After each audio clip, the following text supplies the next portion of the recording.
back to More Life with Courtney. Today is the day.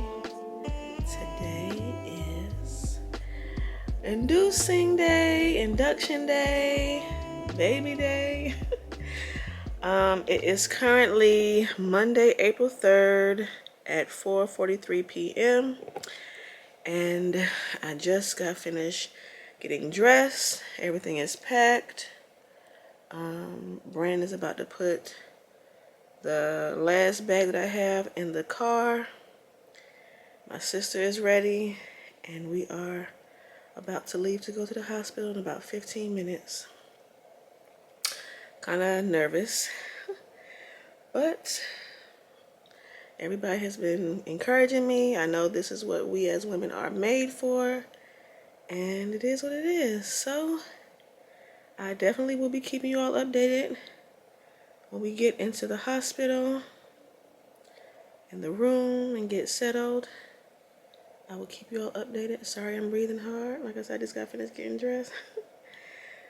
But yes, we are excited. I just have on this little shirt. It's a little bright. Hold on, let me see if I can not make it not so bright. This little shirt and some leggings. My white slippers down there on the floor, but this is what I'm wearing to the hospital.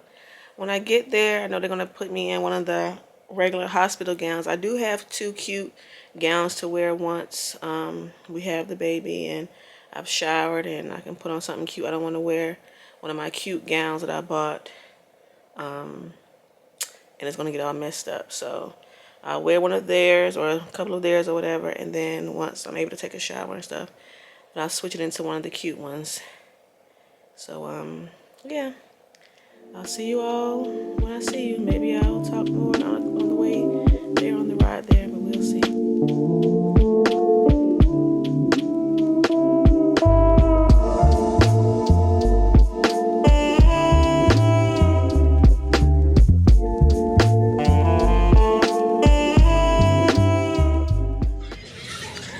Alright guys, we are in the hospital room.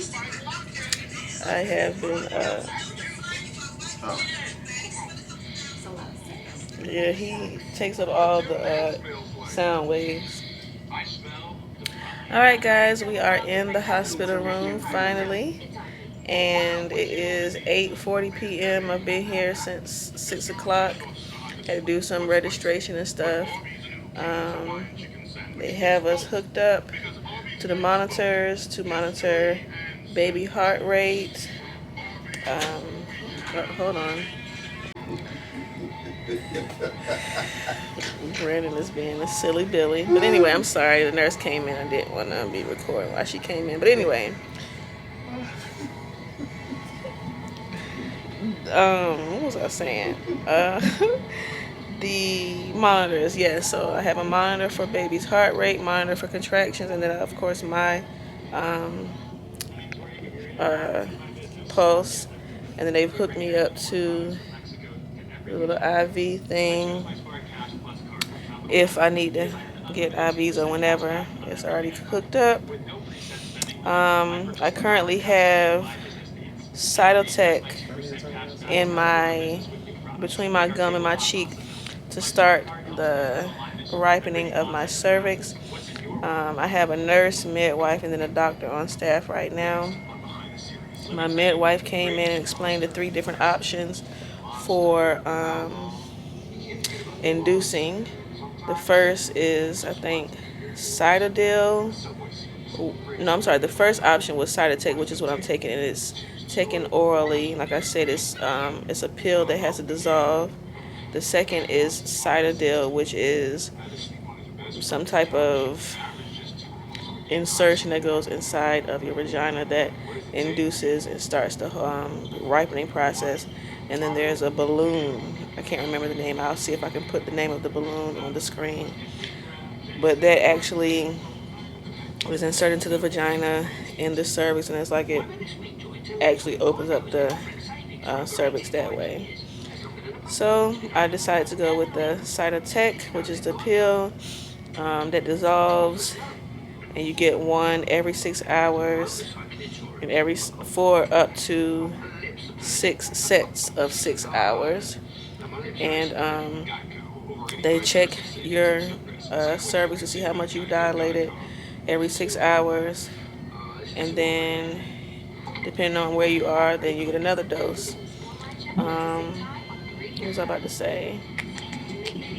So this is going to be a long process. Hopefully my body receives and we kind of get things started at least throughout the night. It's currently 8:49 p.m.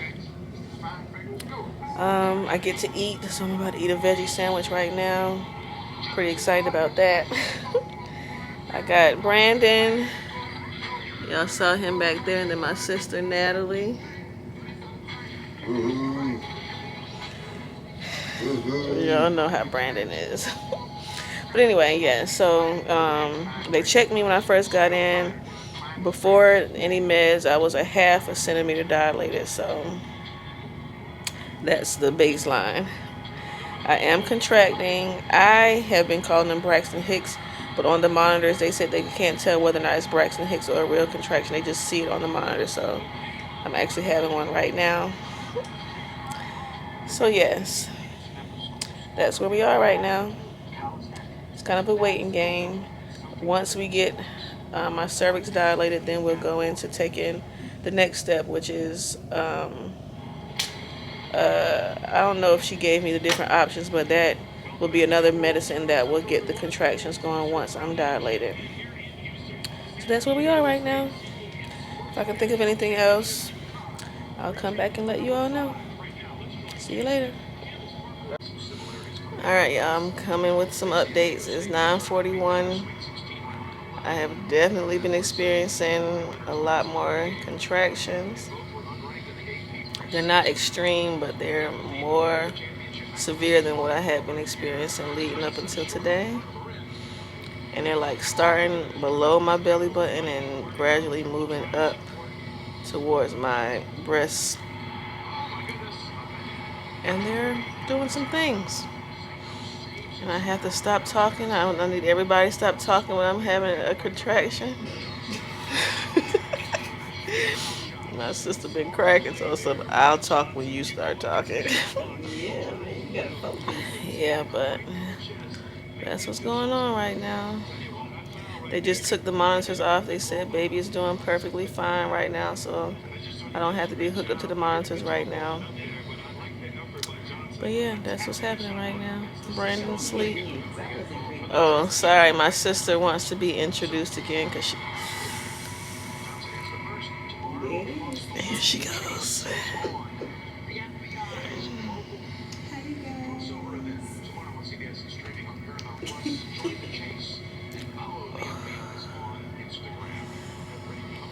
guys. I'll see you later. Okay, everybody.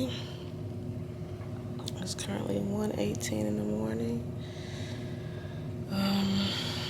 I'm definitely still contracting, and I feel like the contractions are getting a little stronger, but they're not at their strongest. The last time the nurse came in, it was around like 11 o'clock, and she was just saying that I'll get my next dose at 2 a.m.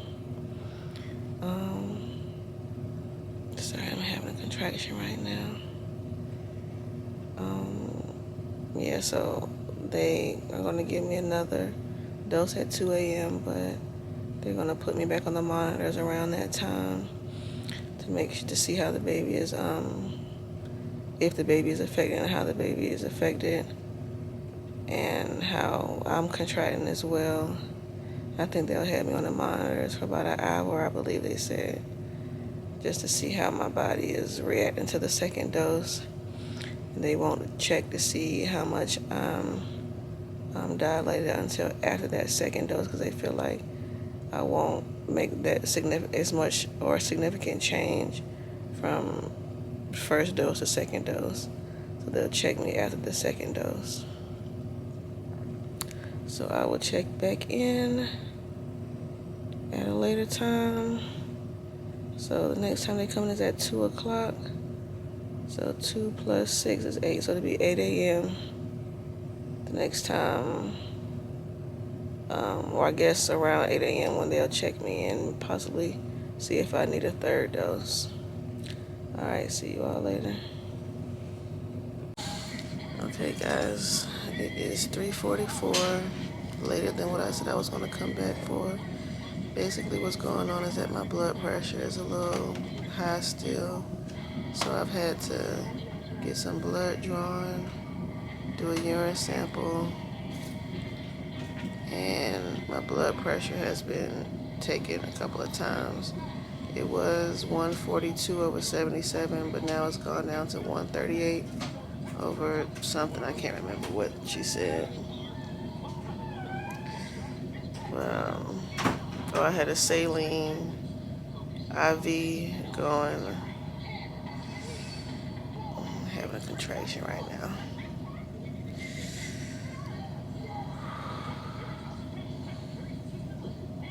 Oh, I've noticed. Whew.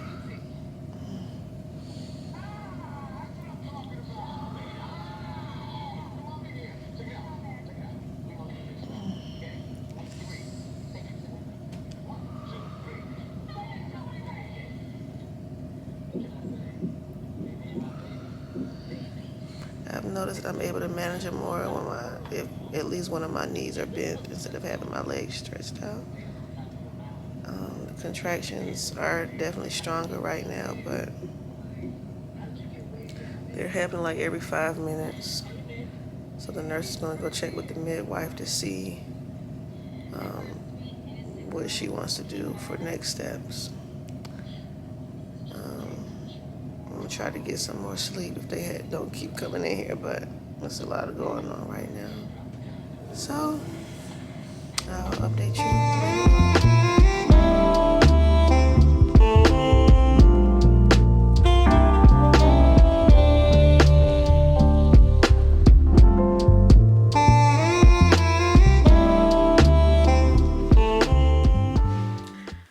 Alright guys, so basically I couldn't keep recording because the contractions kept getting out of control. So I'm basically coming to you from the future. And if you hear a little baby in the background, you're going to hear a baby more. And if you follow me on Instagram, you already know that his name is Bryson. So basically I got like a whole list of things that happened. I had to like basically think back to what was going on in the middle of labor and delivery, so that way I can come back and tell you all, because the contractions got out of control. I wasn't able to hold the camera, the phone. I had started a group chat with my sister and some of my friends, so that way my sister can keep giving everybody updates and stuff, because for a whole 24 hours I wasn't thinking about nothing technology. So I got all my notes right here. So like I said, after that last update, basically the contractions kept getting stronger. On that same day, April 4th, around 10:25 a.m., my contractions got to be about 3 minutes apart. And then I went all the way up until maybe, I think the last I remember was having or being 3 centimeters dilated before I asked for the epidural. Y'all, first of all, let me explain to you what the contractions feel like. Okay, along the sides of my stomach, let me stand up real quick.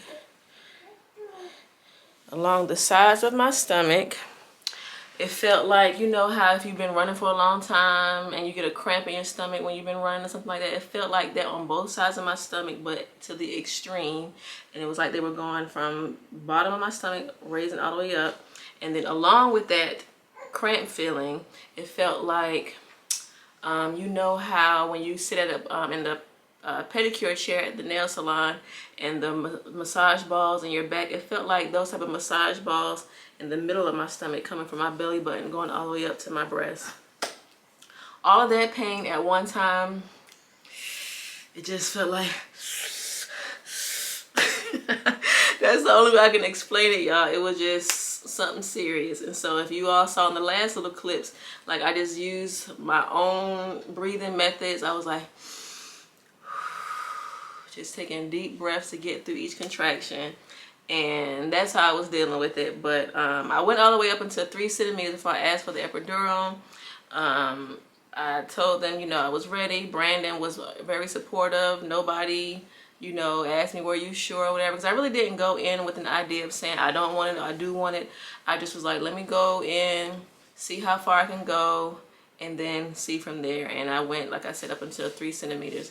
Once I got it, the anesthesiologist came in. The one who came in and initially inserted the epidural, he was a little a-hole, so to speak. Brandon was kind of mad at him because he came in real dry. All right, you guys, put your mask on. This is a sterile environment. Like, no love and care. It was like back business. I mean, to a certain extent, I appreciate the business sense of it, but at the same time, like, this is my first time. I don't know what to expect. I'm a little nervous. Could you at least make me feel like everything is okay? And basically, he was saying how, well, first of all, I had to sit on the edge of the bed. Brandon was like sitting in front of me, and I had to like bend over, bend my back all the way so that way my spine can open up in order for him to put the needle in. I never saw the needle, and I'm glad I didn't see it, because I probably would have been more scared if I actually saw the needle go inside of me or what the size of the needle was. But I do know that he said that, I guess, the depth or length of my spine to go in is 9 centimeters, which is kind of long. So if I ever were to get another epidural or any type of something going on in my spine, I need to tell them that I have a deep spine and it's 9 centimeters, whatever that means. I also was asking, like, you know, I don't want to move while he's doing this or whatever. So how is he going to go about doing this when I'm having a contraction? And he was like, he maneuvers around the contractions. He won't stop. Just go forward with it or whatever. And he knows how to do it without the contraction affecting him during the epidural.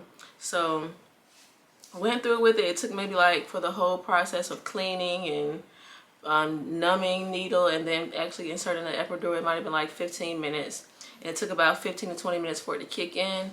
I had like the little button that I could press in order to give me an extra dose each time I needed for the pain medicine to kick in. And I think I had to wait I couldn't press it. I was only able to press it every 20 minutes. I'm sorry, I'm looking over at the baby to make sure he's fine while I'm recording, so don't mind me looking over, or please excuse me, should I say. Once I got the epidural, the contractions, they were much more manageable. They weren't as painful. It just felt like a lot of pressure every time I got a contraction. I still had to use the same breathing methods, but the pain just wasn't as severe. And like I said, I had to, like, every time I felt a contraction, or every time I felt like the pain got a little bit too unbearable, I just pressed a little button, and then another dose kept coming into my spine. I had my notes right here on my phone if you're wondering what I'm looking down at. I received the epidural around 10:30 a.m. on the 4th. And I was able to go through my sister's text messages to everybody to get an idea as to what was going on, the time and everything. So that's what I'm going through as well. So around 10:45 a.m. the midwife came and checked and saw or realized that I was at 5 centimeters. They broke my water around 11:40 a.m. I asked them how was that going to be done. They basically showed me like a little hook needle thing that they inserted, and it popped the amniotic fluid sac. My sister explained it to feel like you've been holding your pee for so long, and after it's been released, it's just like, great, you know, feeling. But I didn't feel that. I was like, ew, it's wet down there, too much wetness, and I don't like it. I don't know, y'all. That's just me. So I was like, can I get like a towel or something? And he was like, you're going to be using this towel a lot? I'm like, well, that's fine. Just keep giving me towels, because I do not like the way this feels down there with all this extra wetness. Sorry. So also below me, they put one of those like doggy pad things as well. Oh, he's getting a little antsy, you guys. They put one of those doggy pads up under me, and like I said, I had the towel as well to keep it from being so extra wet. Around 3 p.m. I was at 6 centimeters, my contractions started to slow down, and they gave me Pitocin to speed the contractions back up. Give me 1 second, you guys. Let me go get him under control, and I'll be back with the other updates. All right, you guys, I'm back. I think the last update that I said was about them giving me the Pitocin. The Pitocin is another medicine. Bless you. The Pitocin is another medicine that they use to speed up the contractions. I guess after a while, the contractions started to slow down. I believe the last time they might have been 3 minutes apart, and then I'm not sure what caused it, but the Pitocin sped up the contractions, which meant I was in pain a lot more often. Around 7:34 p.m. on the 4th, I reached 7 centimeters. And around 10:22 p.m., I was fully dilated. Now, let me let you all know that throughout the whole time while I was contracting, I was falling asleep in and out. Like, the only way that I could really combat the pain that I was going through was just falling asleep and trying to sleep through it. Now, before we even got that far, let me let you all know. So like I said, I got the epidural. During that time, they had the monitors on me and for the baby's heart rate. They had to they asked me to switch over, turn over on one side, on my left side, on my right side, to try to get a better angle to hear the baby's heartbeat. And then sometimes they'll have me turn on my left side, back and forth. Now, one particular time, after I had already gotten the epidural, I turned on my right side, everything was fine, but then when I turned on my left side, I could start feeling everything on my left side again. Like I could feel contractions, and I felt down on my leg, and I could feel my leg. Now on my right leg, everything was numb. You know how it feels when you get a tooth pulled and they numb everything on your mouth or whatever? Like, that's how my right leg felt. But on the left side, I could feel everything. I could feel the contraction, everything. So I'm like, something's going wrong. This is defeating the whole purpose. The whole purpose is to reduce the pain. So they called another anesthesiologist, and I guess, you know, they take turns on different shifts, and they gave me like this extra strong boost of the pain medicine or whatever, and that helped. They basically like inserted in, they had like this little extra tube outside or adjacent to the full epidural tube that's going down into my spine, but they just inserted it in. That helped for a good while, but then, well, hello, you want to make your debut? You'll be able to be seen on next week's video when I do the nursery tour. But anyway, so they gave me the extra boost of medicine, and that helped, and they had to keep, you know, switching me over on side to side just to keep an idea of what his heart rate was and everything. And then I started feeling it again. And I'm like, what's going on here, you guys? Like, I got the epidural, I'm still able to feel everything on my left side once again. And so they came and gave me another strong dose of the epidural medicine. And then that anesthesiologist was like, well, the only thing that we can do other than keep giving you these doses is take it out and redo it again, because there must be something wrong with how it was placed. I'm like, heck no. You're not about to get back into my spine. I'm not going to go through that again, so I'll just thug it out. Like I just said, I'll just deal with it. I'll deal with the pain. It is what it is. Whatever. So, and by this time, like, I think I may have been like 7 centimeters, so I know I didn't have that much longer to go. So I just was like, forget it. Don't even worry about it. I'll just deal with it. Let's just keep it pushing. So, like I said, got to be in 10:22 p.m. I was fully dilated, and they asked me how I wanted to proceed. So I think at that time he wasn't all the way down into my I forgot exactly like what they was calling. I think like it ranged from 2, 1, 0, -1, -2 as far as his position into my pelvis. And I think he might have been at -1, and he needed to be at -2 in order for me to immediately start ready in order for me to start pushing. And they asked me that I want to go ahead and start now or wait about another 30 minutes for 45 minutes. And I'm like, well, what's the difference? What's the benefit of either? And they said, if I start now, I'll be pushing a lot longer to get him out. But if I waited about 30, 45 minutes, then it wouldn't be as long to push. And I said, well, let's wait about 30, 45 minutes. They also said that it was going to take them some time to get the room ready to be prepared. Because at that time, it was just like the bed was a certain way in order for me to just be laboring. But they had to like reconfigure the bed, bring these tables with all these different tools and stuff in there, like whatever that they needed. I don't know. I couldn't see what was in there. And my sister wanted to record, but they wouldn't allow her to record, so she was only able to take pictures. I'll include some pictures towards the end, but we couldn't record. So all I know is that they had to get the room prepared and then call some other nurses, because what they did was they had to like maneuver me on the bed a different way. And since I had the epidural, I was numb, you know, below my waist, so I couldn't move myself. It was like extra heavy. And they also inserted a catheter, so I couldn't get up and move around myself as well. So once they got the room prepared and everything, by that time, I guess he had gotten a little bit further down into my pelvis and ready for delivery.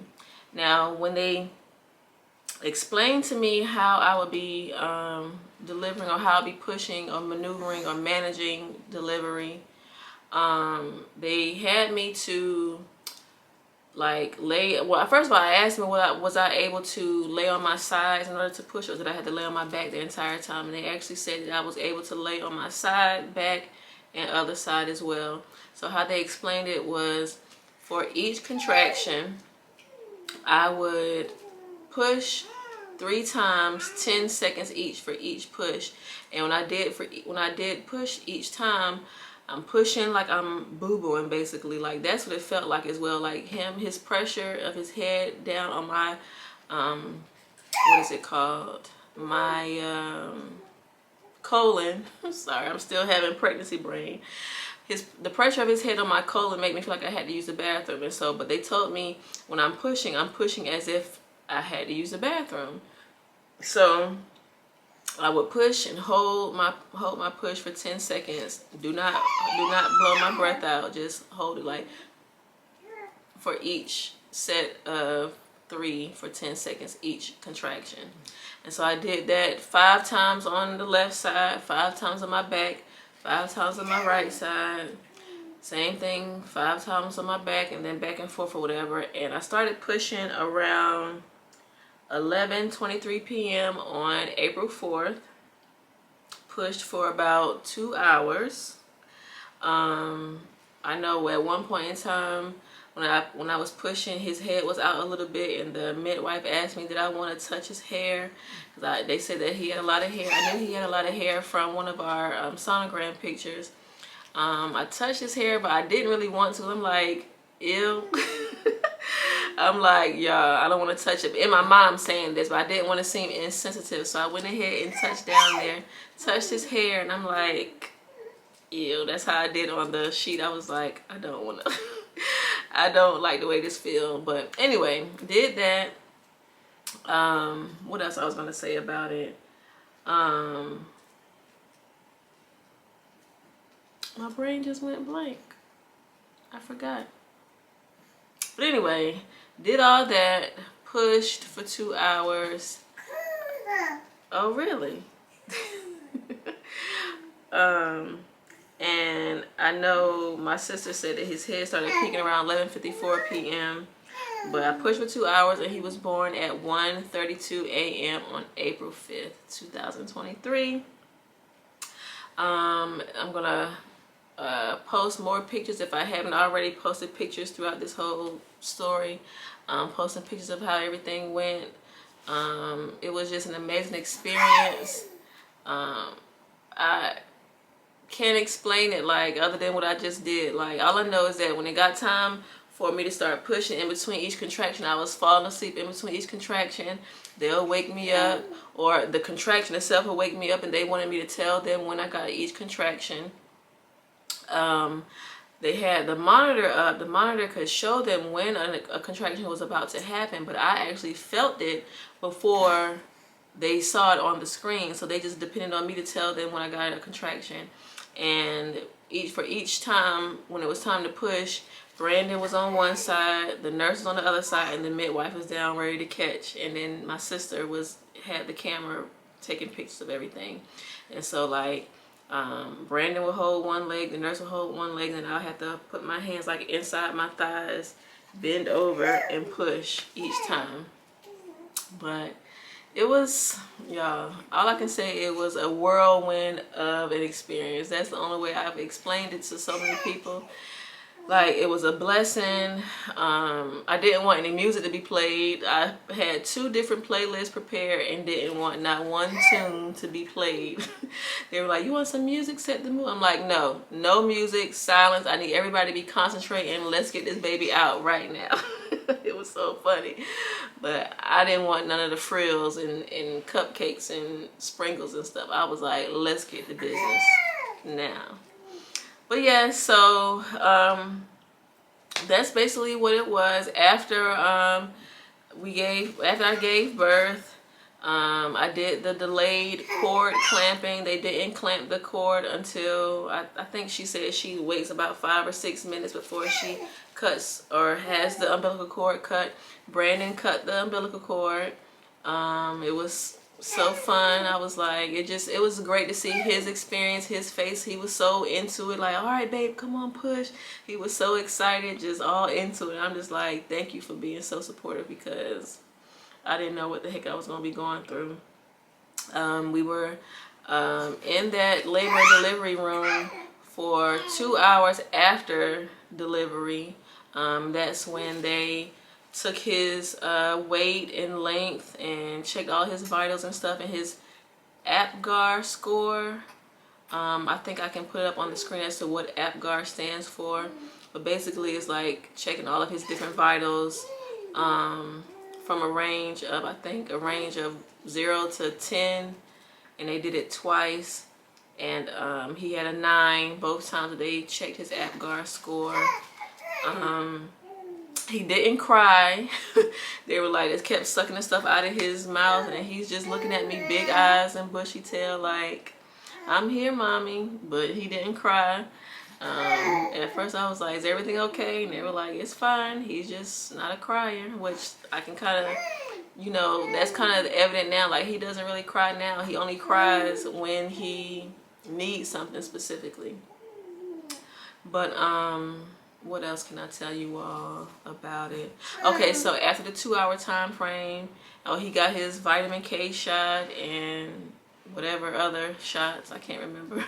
We went to the postpartum room, and that was around like 4 o'clock in the morning when we finally got there. That was on a different floor, and they gave me a whole bunch of different information about how to use the bathroom. After basically, I had to have assistance twice because I was still numb. They had to help me to the bathroom. But after that, they explained to me what I needed to do in order to use the bathroom, what I needed to use. They had the frozen pads, witch hazel pads, the nylon underwear. It was just, they had it all ready for me and everything. Really? He's really ready to be on the screen, y'all. Yes. You hear me? You talking? You want them to hear you? Okay. Yes. But so yeah, the nurse, it was a crazy experience, because you come in, you've been drugged, it's like 4 o'clock in the morning, I've been up for I don't know how long, and then you give me this multitude of information I'm supposed to remember, but I was always able to ask questions, but it was just a lot to take in at such an early hour in the morning. But other than that, everything was amazing. It was beautiful. I appreciate the hospital, the whole hospital staff, my sister, Brandon, my husband. Everything was just amazing, and I have no complaints at all about my labor and delivery experience. I thank you all so much for following us on this journey. It's been a long time coming. I love you all. Like, I just appreciate you all for all the encouragement and the loving words and everything, and all the gifts as well. Alright, you guys, I think that's it. Make sure you stay tuned for the next video. The next video actually is going to be the nursery tour, and you all will be able to get to meet Bryson himself. You probably can, you know, go on Instagram, on my Instagram, to check out some videos and pictures of him. And I've actually created an Instagram page for him as well. But I'll talk more about that on the next video. Alright, you guys, I'll see you next time. Bye.